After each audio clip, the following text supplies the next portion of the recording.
સુરેન્દ્રનગરમાં કથિત જમીન કૌભાંડને લઈને ખળભળાટ મચી ગયો છે। ઈડીના દરોડા બાદ હવે કાર્યવાહીનો દોર શરૂ થયો છે। જમીન હેતુફેર કરાવવા મામલે સુરેન્દ્રનગર કલેક્ટર ઓફિસના કર્મચારીઓની મોટા પાયે સંડોવણીનો આરોપ લાગ્યો છે। આયોજનબદ્ધ રીતે ખંડણી અને ગેરકાયદેસર લાભ આપીને આખું કૌભાંડ ચાલતું હોવાનો ગંભીર આરોપ છે, જેને લઈને ઈડી દ્વારા સુરેન્દ્રનગરમાં કલેક્ટર રાજેન્દ્ર પટેલ, નાયબ મામલતદાર ચંદ્રસિંહ મોરી, કલેક્ટરના પીએ જયરાજસિંહ ઝાલાના વિવિધ ઠેકાણા પર દરોડા પાડવા આ કાર્યવાહી બાદ બુધવારે એસીબીએ કલેક્ટર, નાયબ મામલતદાર, પીએ તથા ક્લાર્ક મયુર ગોહિલ વિરુદ્ધ ગુનો દાખલ કર્યો છે। આરોપ છે કે જમીન હેતુફેર માટે અરજી મળે એટલે સમય લગાડ્યા વિના રકમ લઈને તાત્કાલિક કામ કરાતું હતું, જેમાં ચોરસ મીટરના આધારે રકમ નક્કી કરાતી હતી। વચેટિયાઓના માધ્યમથી આ રકમ અધિકારીઓ સુધી પહોંચતી હતી। તો ઈડીના સર્ચ ઓપરેશન દરમિયાન નાયબ મામલતદાર ચંદ્રસિંહ મોરીના નિવાસ સ્થાનેથી 67,50,000 જેટલી રોકડ મળી આવી છે। અમદાવાદ ગ્રામ્ય કોર્ટે ચંદ્રસિંહ મોરીના 1 જાન્યુઆરી સુધીના રિમાન્ડ મંજૂર કર્યા છે।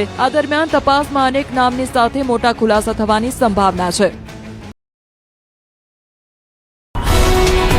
ગુજરાતભરના તાજા સમાચાર મેળવવા માટે અમારી ગુજરાત નેશનલ ટીવી ન્યૂઝને સબસ્ક્રાઇબ કરો, બેલ આઇકોન પર ક્લિક કરો।